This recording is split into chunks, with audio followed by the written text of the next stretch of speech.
of these. This is questions atheists can't answer video. You know, no offense, this hasn't been very stumping so far. I just watch his intro. His little intro. This is called, this is Brian Holdsworth. He's a guy who is apparently a Christian. He's got books. Brian Holdsworth. Amazing. Okay. Obviously. Oh, what a nice guy. Aren't Christians just such nice people?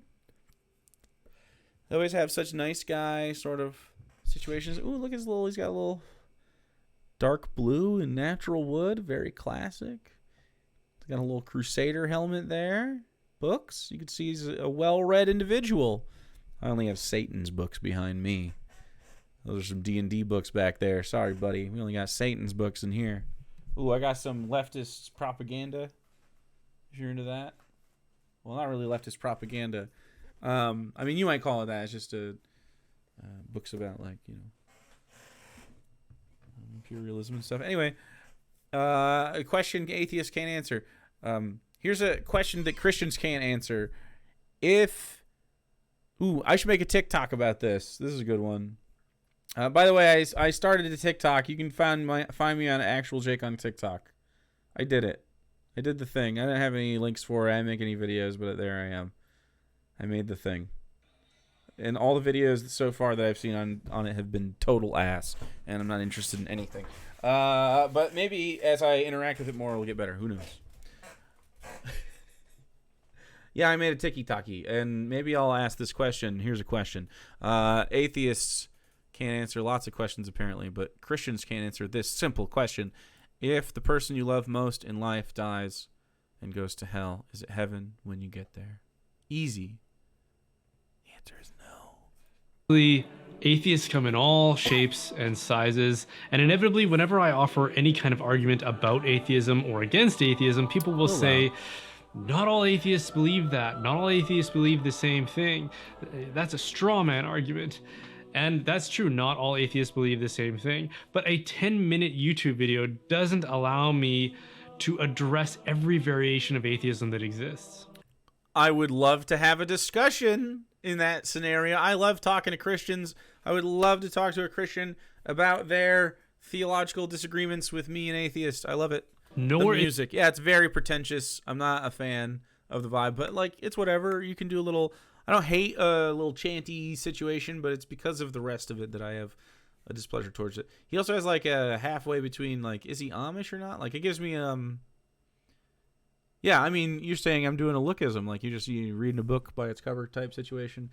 But when you say you're a Christian and you have this kind of vibe to me, I think, like, oh, that guy might, you know, might be secret violent.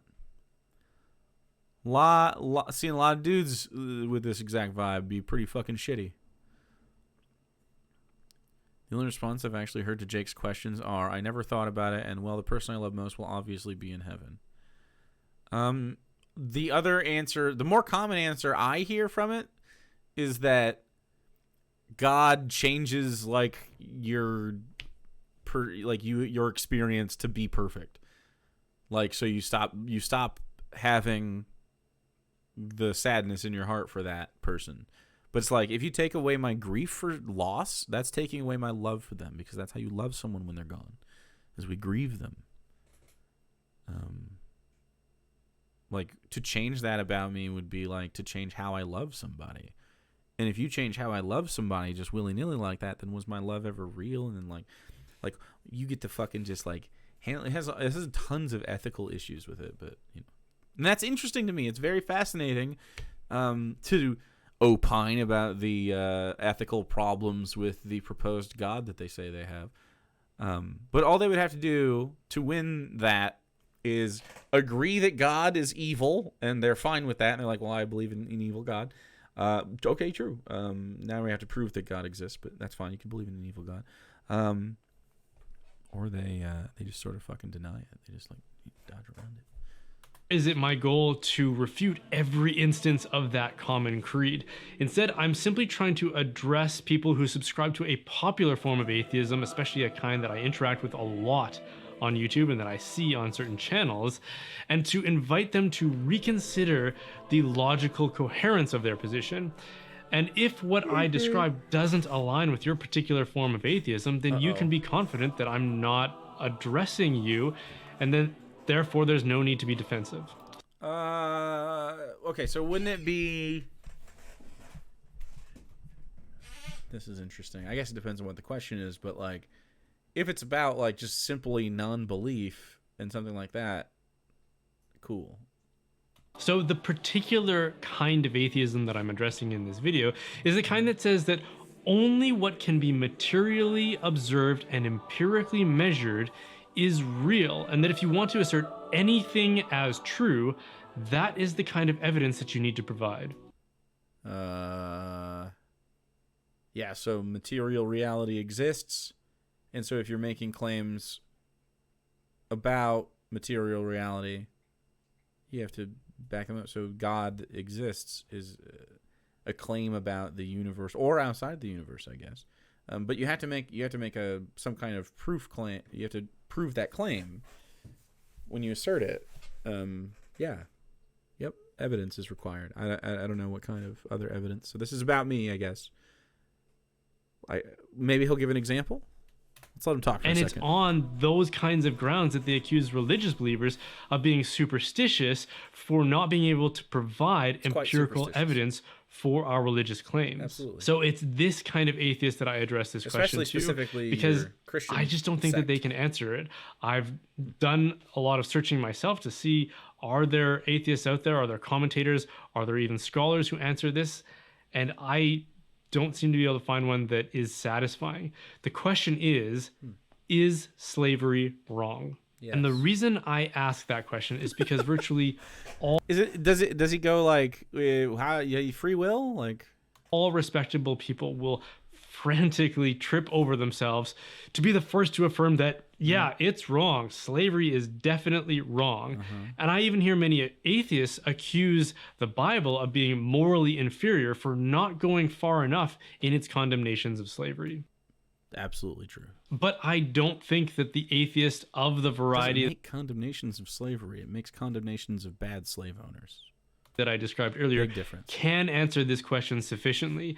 By that, I don't mean that they don't have answers, just that their answers are illogical and that they expose an inconsistency in the kinds of evidence that they demand of others to account for their beliefs. Right. Because if you're going to logically account for the truth of a statement... Okay, so you can measure someone's material well-being.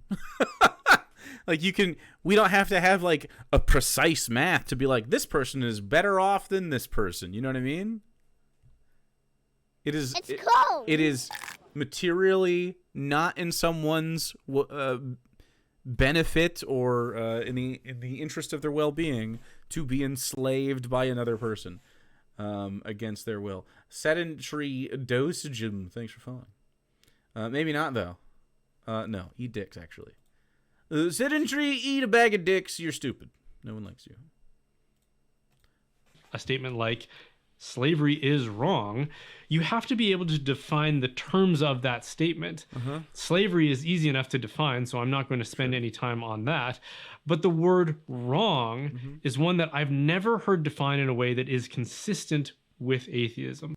Okay, so I would use the term wrong here as unethical, but if you would rather swap out the word unethical so that you can, instead of having this pedantry fight, sure, yeah. But you made the question up. I don't use terms like good and evil necessarily. Like I might in like a parlance or whatever. But when I mean them, when we're talking, I guess if we're talking in like a clinical setting, we're very smart. We have many books. Can you believe it? Another pedant with many books. We have to be precise with our language. Then I mean unethical. Slavery is unethical. That's what I mean by wrong. Done. Easy. Moving on. It was with 2:56. We could have done this in 13 seconds. Jesus Christ. Not to fucking take him out of context or whatever. Because if take him in vain. If you're going to define something logically, you cannot include the thing that you're trying to define in your definition. That would be circular reasoning and therefore fallacious. For example, who created God? I asked... There we go. Don't use that same logic train. Who created God? Like, Who created God? Ask me that. Answer that question without doing your circular shit. Surprise. What is a honeybee? And you said, well, it's a bee-like creature that makes honey. I would be fully within my rights to accuse you of failing to answer my question. All you said is that a bee is a bee. Mm-hmm. And that's obvious enough. But what's also true is that we can't use undefined synonyms in our definitions of a thing either. So if you ask me, what is a cat? And I said, well, a cat is a feline creature that humans have a disordered amount of affection for. Well, feline is just a synonym for cat. So all I've said, again, is a cat is... Feline isn't a synonym for cat, but now I'm being the pedant. Man. Is a cat, which does nothing to define what it is. It just keeps us going in circles. And unfortunately, every time I've heard an atheist give an account for morality, which then allows them to use words like right and wrong logically and coherently, this is the exact thing that they do. Like one article I read said that morality is simply whatever prevents suffering and increases well-being. But all they've done, according to this definition, is made suffering synonymous with evil. No. Suffering doesn't have to have intent behind it, you dummy. So that's stupid. No, when an atheist says someone is suffering, they don't mean due to some evil lurking in the woods in the darkness. No, they actually just mean like someone could be suffering because of the stark neutrality and uncaringness of the universe we actually live in. What a terrible understanding of the atheist purview. So this is why Christians can't understand anything. They always have to anthropomorphize this kind of fucking stuff because they don't have the tools in their toolkit. Their literal fucking brains have been hollowed the fuck out from birth, and they get baptized, and they all the fucking brain cells get washed out with it, and they just have no idea how to connect material reality to each other because they see God's fucking intent in shit that doesn't exist. This is why I say, this is another example of why I say that it's child abuse to teach your child to be a Christian. You are literally rewiring someone to unobserved natural reality.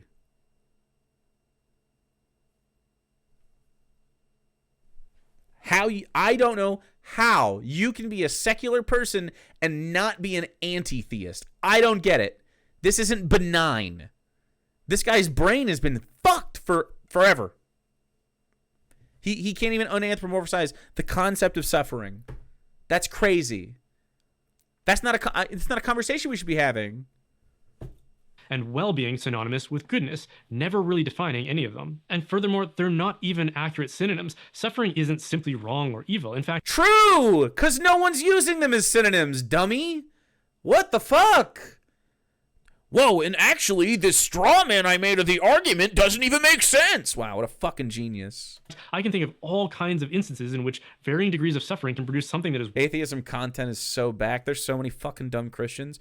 I thought I W'd my way out of that content, walked backwards into fucking leftism content where I wanted to be, and now we gotta fucking go all the way back towards atheism so I can dominate again? Is this what must happen? Why do I have to... Why? There are other Christians, there are other atheists out here. Why is this still happening? How have we not smashed this fucking guy?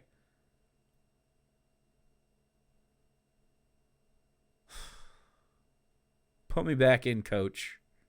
Widely considered good, such as like chemotherapy or surgery. Exercise is almost universally recognized as a good thing in the right place and at the right time. But the first time I went running as a way to... Looks like you got to pick up TBR. Get back in shape, the experience was so unpleasant for me that I nearly threw up. Self-sacrifice and self-denial seem to me to be traits that most people recognize as being honorable, but almost always introduce a degree of suffering. We have monuments in virtually every city where I live commemorating those who died in the wars of the 20th century. So was it wrong for them to suffer and die for those causes? So it seems that not... Yes. Yeah. A lot of the causes that humans have died for are stupid. Yes, absolutely. This is true. Yes, they have died in vain. Yes, it was a waste of human life. Correct. Is that reality just too fucking hard for a Christian brain to understand? The Crusades were bad. Like, yes, what a waste of human experience. We are apes that have populated this rock, and we have decided instead to victimize each other rather than just fucking ride on the rock together. We're on a fucking space rock together. Isn't that dope? Chat, we fantasize about being able to just do whatever we want, and we literally have the whole world. We already can, but we just all chose not to. Because some people were kings or something. I don't know. Kill the kings. Kill kings. We don't need them. What do you need kings for? Go into the fucking castle and get rid of them. That's what they should have done. Fucking cowards.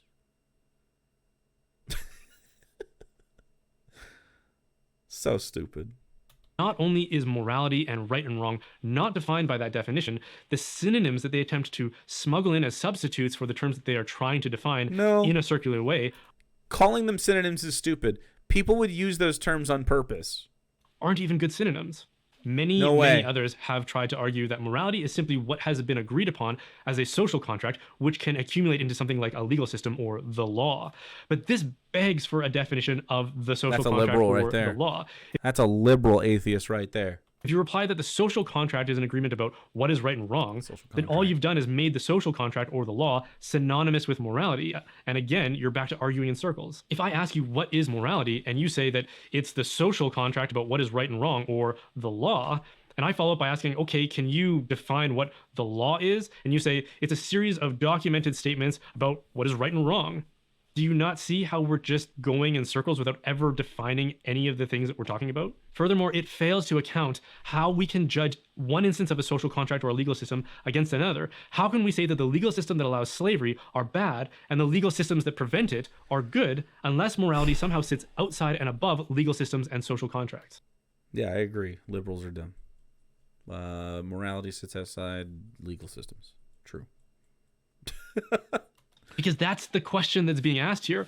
Is slavery wrong? Are systems that allow slavery wrong? Yes. What? Yes. Easy. I'm not asking, do some people create legal systems that... Including the one in the Bible, a system that allows slavery. Follow? Do you follow? How does he not then go, ooh, and therefore the system in the Bible that allows slavery is bad? Outlaw it. Obviously, that's a question that doesn't need to be asked. The question is, ought it to be against the law for the sake of what is morally good? So again, not only is the social contract theory fallacious for using circular reasoning, it doesn't even use a well thought out substitute for morality. And the reason we always end up with these absurdities is because morality can't be accounted for empirically without obscuring it behind some poorly assessed substitute, which is by definition circular reasoning, and which always offers a substitute that falls absurdly short of whatever it is that we mean by morality. This is only complicated if you're a Christian. This is wild to watch. Like, he actually has no real answer for these questions. Bro has never heard of ethical philosophy. He has no understanding of ethics whatsoever. It's like, well-being is how we would measure material reality. How well are you doing? Like, what we want to do, well, the kind of society most atheists would like is one that promotes the well-being, usually of humans, but hopefully of everything. You know? Not always, though. Some of them are turncoats and believe exactly like you believe, but say that they're atheists. It's interesting. So an atheist can't actually say that anything by that measure is right or wrong and truly mean what they're saying without sacrificing their own logical consistency. Disagree. Also, you're wrong. See what I did there? And don't misunderstand what I'm saying here. I'm not saying that an atheist can't be moral or that they don't have a moral conscience. What I am saying is that they can't account for that morality logically. For absolutely, I can. them, it's something like social conditioning or just feelings about something. But whatever it is, it's not rational. It's not rational to think that if God commands you to chop your child's dick tip off, like the skin, you know, that's not logical. It is logical to like disagree with you on slavery being good. Like, slavery's bad, man. On ethical grounds that are totally secular, that don't require a god. It's just so easy. Now, at this point, it might be fair to demand of me the thing that I've been asking atheists for, which is, what's my definition of morality? So morality is a standard of truth that gives us the ability to apprehend potential alternative thoughts, actions, and scenarios, and to make judgments about them that express either approval or disapproval when compared to that standard. Wow. So that's a terrible definition of anything. First of all, say it back again without looking at your little card. And second of all, like, it just isn't right. It's not correct. A standard of truth. Having trouble focusing. Oh. Such judgments appear in statements like, that ought to happen, and that ought not to happen. Or more precisely, that ought to be, and that ought not to be. In other words, we are making judgments of an ontological and metaphysical nature, which are inquiries about being and existence. Like the ones you make when you say God exists? And then we have to, you need evidence? No, not then. No. That's different. These aren't questions about what does happen. They're questions about what ought to happen. Because what ought to happen doesn't always happen. For example, slavery ought can be a statement of, yeah, absolutely. Happens and is happening right now in the world around us. And if we say wrong. That's wrong, we're saying it ought not to happen. Correct. But if we only take our moral understanding from that which can be observed and measured empirically, then there is no question of what ought to be, only what is, because only what is what can be measured and inquired about in this way, which is why the physical sciences can't tell us that slavery is wrong. Yeah, they can. Physical science doesn't only address what is. He's implying we can't make predictions or look back in any way due to evidentiary findings or any kind of science. We can only exist right now, all the time, in the moment. But with God, we have an eternal pathway toward right and wrong. Just fucking crazy. Literally pigeonholed his brain into just the dumbest fucking, like, position you can have on this. He's literally grappling with something that's super easy. Does the thing you are doing cause harm to someone else or yourself? He's trying to confuse people. I mean, it's not a reliable definition whatsoever. Like, if you're a Christian, this probably confuse the fuck out of you.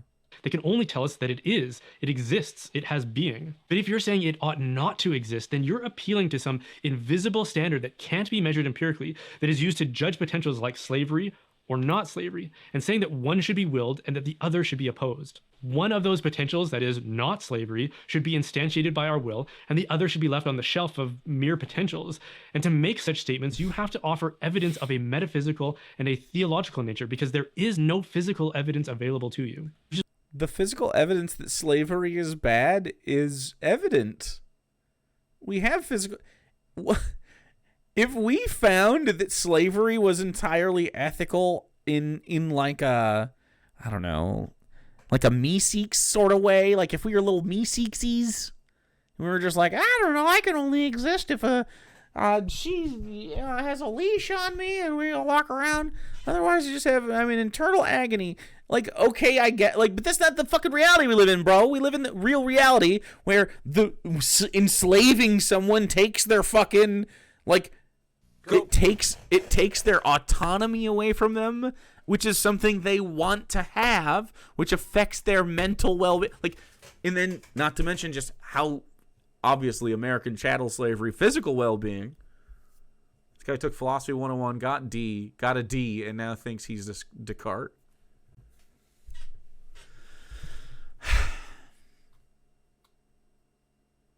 It doesn't have to be like this. We don't have to have a Christian nation. We don't have to have Christianity around. Which is why it's no wonder that slavery, which virtually disappeared in Christendom in the Middle Ages, started to resurge in Western civilization at exactly the time when secularism started to gain momentum and influence. That is, the modern era. Crazy that you blame secularism on that. Slave trade that we tend to think of and universally condemn really only got going during the scientific, secular, and Enlightenment era. started in the 1400s. In the ancient world, slavery abounded everywhere. The Roman Empire was built on the backs of slaves. And then in the Middle Ages, it went into severe decline. And in certain places where Christianity was dominant, They had serfdom. Serfdom was right there, man. and the church was most influential, it virtually disappeared. Then for some reason, it didn't disappear. It reorganized. He's so stupid. Read a book, man. Around the time of humanism, and then the Renaissance, and then the Enlightenment, it came back. It was exactly at this time when we stopped measuring the human soul as an essential ingredient in a person's humanity and reduced that inquiry. John Doyle is more. John Doyle is like, I'm gonna annoy you. About what a human being is to only what can be physically measured, only what the sciences can tell us. And when they did that, they found that human beings are far from being equal. Some are bigger, some are stronger, some are smarter, some are more beautiful, some are more agreeable, and more capable than others. Combine this with theories about natural selection and survival of the fittest, and you have the perfect recipe to say some people should dominate others, and some people should be utterly subservient to others. Literally, the Bible says that women should be subservient to men, and you agree with that. Want to force this guy to watch The Good Place. It would be more educational than anything he's ever been exposed to. Oh, no. It is only when we account for the human soul, a thing more precious than the have a little momentum, known universe, that we can then say that all men are equal, of them. for they all carry the dignity of the divine image imprinted on that soul. And this is why it is an injustice to place a thing greater than the whole universe in service of cultivating the small contingent goods of that universe. Chat, this was in Belgium. For another person. Hey, thanks for watching. Christians are actually brain dead. I don't know. Jesus died on the cross, and they fucking spiked the brains with it. They spiked the brains to smithereens. How is this logical? But our answer is, dude. Your answer's not logical. Well, well-being is a thing. No.